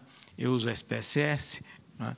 Então eu já tinha rodado, acho que ontem, dados de gênero e tal, que não deu tempo de incluir, e tinha visto isso exatamente, que mulheres e políticos mais jovens entram pelos personalistas. Rodei um dado também mês passado, que mostrava que a bancada do PT era ou a mais velha ou uma das mais velhas de média de idade. 62 anos, se não me engano. Tá? Que é um dado interessante também. Então, para o Saulo, né, por que isso está acontecendo? Né? Enfim, a pesquisa agora é taxonômica. Sobre o parentesco, tenho minhas dúvidas, acho que não. Mas, sobre financiamento de campanha, dá para juntar essa base. O grande problema, vocês sabem, vocês trabalham com dados e tal, é juntar essas bases. A gente trabalha com as bases do TSE, então é juntar bases diferentes, em tempos diferentes. Nós temos um trabalho que a gente estudou também, juntando bases de financiamento, e bases de financiamento só dá para usar a partir de 2002 também, e candidatos de 2002 a 14 são 17 mil para deputado federal, e, para vocês terem uma ideia, quase 3 mil não têm dado de financiamento. Né? Então, é complicado usar dado de financiamento se a gente está pensando assim em bloco, né? Mas vamos ter que usar sim. E, por último, para o Marcos, classificação de profissões. Concordo, é um problema, e uma coisa interessante, que a gente poderia, inclusive, trabalhar juntos, juntando bases, é a seguinte: se quando o político ele muda de estágio, ele enobrece a declaração de profissão ou não. Né? E se ele, quando ele retorna, se ele prefere uma profissão mais popular ou uma profissão menos política. Né? Então, estudar também essas múltiplas identidades, essas identidades estratégicas, até o fato da declaração de profissão ser manipulável, no sentido de que eu declaro o que eu quiser e em cada eleição eu falo o que eu quiser. Né? Se essa heterogeneidade ou se essa bagunça, a gente não pode transformar num dado de manipulação de identidade estratégica para apresentação eleitoral. Ou, às vezes, não. Né? Às vezes, nem é o candidato que preenche a ficha, é o advogado do partido, e ele coloca lá o que ele quiser. A gente não sabe ainda muito bem. Não é? De fato, o que é muito difícil é lidar com 250 ocupações por eleição e tentar reduzi-las. Né? A gente fez uma classificação uma vez de profissões mais aptas para a política. Né? Profissões que permitem mais o exercício da política e menos o exercício da política, para estudar potencialidade de capitais sociais para o exercício da política. Mas, de fato, se a gente conseguir cruzar as bases da Câmara, do TSE e entrevistas com os próprios, aí seria muito interessante a gente ver se... Porque, para terminar, porque uma pergunta interessante é também essa, saber se essa variável societal, se essa marcação social, que é profissão de origem, tem alguma importância, porque às vezes não tem importância isso. Né? Um pesquisador nosso, que terminou um mestrado agora, ele estudou policiais militares nas assembleias estaduais na última legislatura. E a questão dele era saber o seguinte: se o fato deles serem candidatos e representarem as polícias militares, aí ele abriu um pouco para bombeiros, exército e tal, se isso implicava se essa identidade profissional implicava numa atuação parlamentar diferente, né, nas assembleias. E ele viu que não. Ele viu que não, que esses coronéis, major, cabo, capitão, etc., na atuação parlamentar era idêntica ao político, enfim, à média dos parlamentos estaduais, a atuação deles em termos de iniciativas, proposições, conteúdos de proposições, quantidade de atuação, etc., era idêntica ao político profissional. Então, também é uma questão saber se esse marcador social, que é a ocupação de origem, faz alguma diferença. Mas aí a gente juntando as nossas bases seria legal. Uma sugestão, já que você vai inclinar essa questão de marcador profissional, é que na própria declaração dos deputados eleitos aqui na Câmara dos Deputados, alguns deles declaram ter 8 profissões diferentes. Então, você vai olhar na ficha dele, tem 8, 7, 6 profissões diferentes. E a cada momento, obviamente, ele pode usar uma das profissões que ele considera mais viáveis. Sim, a gente tem um banco de dados em que a gente tem as 3 primeiras, né? E na hora de categorizar, a gente ou categoriza a primeira ou tenta descobrir qual que é a mais importante para aquele indivíduo. E aí só dá para trabalhar com N pequeno, daí para, enfim. Esse negócio de ocupação de origem, a primeira pergunta é: isso importa? A segunda pergunta é legal entender o quão importa e a possibilidade de manipular isso estrategicamente como uma apresentação de si nas eleições, e depois trabalhar com esses grandes agregados estatísticos, né, da profissão declarada e transformar as 250 em 5 ou 6, porque senão, Fabiano sabe, não dá estatisticamente significante nada. Bom, nosso tempo se esgotou, cravado, meio-dia. Professor Adriano, mais uma vez eu queria agradecer pela gentileza de ter vindo de tão longe, nos brindado com sua aula. Pesquisa muito interessante, acho que isso ficou evidente nas perguntas de todos, o interesse foi notório.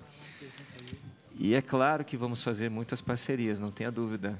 O CEFOR está aberto, a Câmara está aberta, para que nós possamos criar uma aproximação e elucidar tantas questões aí que estão para serem respondidas, né? Muito obrigado pela presença de todos também. Eu queria expressar o nosso reconhecimento aqui a esse esforço do professor Adriano ter vindo aqui e compartilhado conosco esse conhecimento. Nosso certificado de participação, professor. Muito obrigado mesmo. Obrigado pela oportunidade. Para mim foi muito melhor que para vocês, com certeza absoluta. E até uma próxima oportunidade. Então, está encerrada aqui a nossa aula de abertura. Muito obrigado. Bacana.